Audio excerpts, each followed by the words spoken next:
Hey guys, welcome back to my channel Stay Gorgeous. Hope you all are doing well.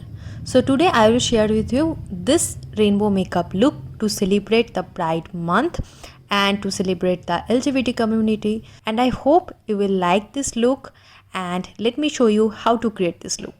So of camera আমি আমার base makeup complete করে নিয়েছি and আজকে আমি create করব এই লুকটা। তো ফার্স্টে তার জন্য আমি আই মেকআপ দিয়ে স্টার্ট করব অ্যান্ড আই মেকআপের জন্য ফার্স্টে আমি লেফট আইটা করব, কারণ দুটো আই মেকআপ কিন্তু ডিফারেন্ট দুটো চোখের। তো ফার্স্টের জন্য কনসিলার অ্যাপ্লাই করে নিলাম। আমি কার্নিভালের প্যালেটটা ইউজ করব, এক্সেল প্রো প্যালেটটা। তো ফার্স্টে আমি এই তিনটে শেড নিচ্ছি, এই তিনটে শেডকে আমি গ্র্যাজুয়ালি আমার ক্রিজ লাইনে অ্যাপ্লাই করব অ্যান্ড প্রতিটা ব্রাশের ডিটেলস আমি স্ক্রিনে দিয়ে দেবো। তো ফার্স্টে আমি ইউজ করে নিয়েছি ব্রাউন শেডটা, দেন সে কালারটাকে একটু ব্লেন্ড করব আমি অরেঞ্জ শেডটা দিয়ে গ্র্যাজুয়ালি সেটাকে ব্লেন্ড করার পরে শেষে আমি ইউজ করব হচ্ছে ইয়েলো শেডটা। অ্যান্ড এইভাবেই তিনটে কালার আমি গ্র্যাজুয়ালি দেখতে পাচ্ছ এরকম একটা উইঙ্ক শেপে করেছি ব্লেন্ডিংটা, কারণ আই লুকটাতে সেরকম টাইপেরই আছে। অ্যান্ড সেম তিনটে কালারই আমি আমার লোয়ার ল্যাশ লাইনেও কিন্তু ইউজ করে নেব। এরপরে চলে যাব কাট ক্রিজ করতে। তো তার জন্য আমি সেম কনসিলারটাই নিয়েছি, যেটা আমি সুগারেরটা ইউজ করেছিলাম। কনসিলারটা ইউজ করে নেব, এন্ড পোর্শনটাকে আমি ব্লেন্ড করে নেব। নেক্সট আমি একটা হোয়াইট শেড নেব, যেটা দিয়ে আমার ব্রাউ বোনটাকে হাইলাইট করে নেব অ্যান্ড আমার ইউজুয়াল গোল্ডেন হাইলাইটারটাকে ইউজ করে নেব আইলিডের উপরে। নেক্সট আমি ব্ল্যাক শ্যাডো নেব, যেটাকে আমি অ্যাজ আ লাইনার ইউজ করব। অ্যান্ড তারপরে আমি আমার ল্যাশটাকে কার্ল করে নিয়ে আমার মাস্কারা ইউজ করে নেব। আমার খুবই ফেভারিট এই মাস্কারাটা, যেটা হচ্ছে মেবলিনের স্কাই হাই মাস্কারা। অ্যান্ড এরপরে একটা নিউড পেন্সিল ইউজ করে নিচ্ছি। তো আই মেকআপটা অলমোস্ট কমপ্লিট হয়ে গেল একটা চোখের, অ্যান্ড আরেকটা চোখের আই মেকআপটা আমি অফ ক্যামেরায় করে নেব। যে আই মেকআপটা দেখতে পাচ্ছ একটুখানি ডিফারেন্ট এই চোখের থেকে। তো এরপরে যেটা বাকি থাকছে সেটা হচ্ছে আমার মেকআপের এই পোর্শনটা, কালার গ্রেডেশনের পোর্শনটা।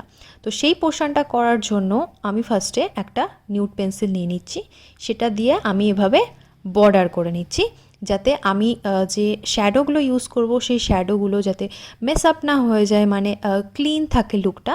তার জন্য আমি এভাবে আউটলাইন করে নিচ্ছি। ফার্স্টে পিঙ্ক শেডটা নিচ্ছি, পিঙ্ক শেডটা বা ম্যাজেন্টা বলতে পারো, কালারটাকে ফার্স্টে আমি যে আউটলাইন আছে সেই বরাবর ইউজ করে ভিতরের দিকে ব্লেন্ড করে দিচ্ছি। নেক্সট তারপরে আমি একটা অরেঞ্জিশ রেডিশ একটা শেড নিচ্ছি আর আরেকটা অরেঞ্জিশ শেড নিচ্ছি। দুটো কালারকে মিক্স করে আমি ফার্স্টে দেখতে পাচ্ছ এইবারেও কিন্তু লাইন যেখানটা আছে বর্ডারের লাইনটা বেশি করে অ্যাপ্লাই করছি, অ্যান্ড দেন সেটাকে আস্তে আস্তে ভিতরের দিকে ব্লেন্ড করে নিচ্ছি। আর এই কালারগুলো কিন্তু খুব একটা প্রমিনেন্ট বোঝা মুশকিল, কারণ আমরা ইমেজে যেটা দেখি সেম কালার কিন্তু হাতের কাছে পাওয়াটা মুশকিল হয়ে যায় ডিফারেন্ট লাইটের জন্য বা ডিফারেন্ট ক্যামেরা সেটআপের জন্য। তো তার জন্য আমি যতটা যা বুঝতে পারছি আমি সেই অনুযায়ী অ্যাপ্লাই করছি। অ্যান্ড অরেঞ্জগুলো অ্যাপ্লাই করা হয়ে গেলে শেষে আমি সেটাকে ইয়েলো দিয়ে ভালো করে ব্লেন্ড করে নেব, যাতে একটা গ্র্যাজুয়ালি কালারগুলো সুন্দরভাবে ব্লেন্ড হতে থাকে। এরপরে আমি ইউজ করে নিচ্ছি গ্রিন কালার, অ্যান্ড গ্রিনটা অল্প একটু অ্যাপ্লাই করার পরে আমি যেটা ইউজ করব সেটা হচ্ছে ব্লু কালার।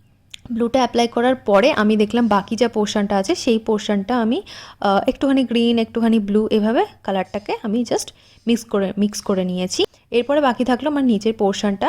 এই নিচের পোর্শনটা আমি স্টার্ট করবো ফার্স্টেই যে ব্লুটা দিয়ে আমি শেষ করেছিলাম সেই ব্লুটা দিয়ে স্টার্ট করব, অ্যান্ড তারপরে ইউজ করব আমি পিঙ্ক বা ম্যাজেন্ডার শেডটা। অ্যান্ড এই দুটো কালারকে যখন আমি ব্লেন্ড করব তখন কিন্তু এমনি ইভেনচুয়ালি সেখানে একটা ভায়োলেট পার্পল কালার ক্রিয়েট হয়ে যাবে। তো এভাবে আউটলাইনগুলো করে নেওয়ার পরে এগেইন আমি ভিতরের পোর্শনগুলোকে ব্লেন্ড করে নেব। এরপরে হোয়াইট কাস্টগুলো করব, তার জন্য আমি ফরএভার 52 প্যালেট থেকে এই হোয়াইট যে কনসিলারটা আছে সেই কনসিলারটা দিয়ে আমি এগুলো ড্র করে নিচ্ছি। অ্যান্ড আমি বলবো হোয়াইট লাইনারের থেকে কিন্তু এই কনসিলারটা দিয়ে বেশি, যেহেতু ঠিক বেশি পিগমেন্টেশন পাওয়া গেছে, তো আমার এটা দিয়েই করতে ভালো লেগেছে। নেক্সট আমি নিয়ে নিচ্ছি একটা ব্রাউন শেডের লিপ লাইনার, যেটা ভীষণই ডার্ক চকলেট ব্রাউন। অ্যান্ড আউটলাইনটা আমি জাস্ট করে নিচ্ছি। আউটলাইনটা করে নেওয়ার পরে আমি ব্রাউন শেডেরই একটা চকলেট কালারের লিপস্টিক ইউজ করে নিচ্ছি। আর এই লিপস্টিকটাকে একটুখানি অমব্রে এফেক্ট দেওয়ার জন্য আমি এটাতে ইউজ করছি কনসিলার, সেটা একদম মিডিল পোর্শনটা ইউজ করছি, ভালো করে এভাবে ব্লেন্ড করে নিয়েছি। নেক্সট এরপরে ইউজ করব আমি গ্লস, অ্যান্ড গ্লসটাকেও আমি জাস্ট মিডল পোর্শনটাই ইউজ করব। And this is the final look.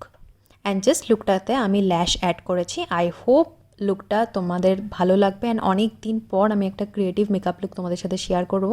তো আমি চাইবো যে তোমরা আমার মেকআপ লুকটা শেয়ার করো যদি ভালো লাগে তো, অ্যান্ড ভিডিওটাকে অবশ্যই লাইক করে দিও। See you in my next video. Till then tata, take care and bye by.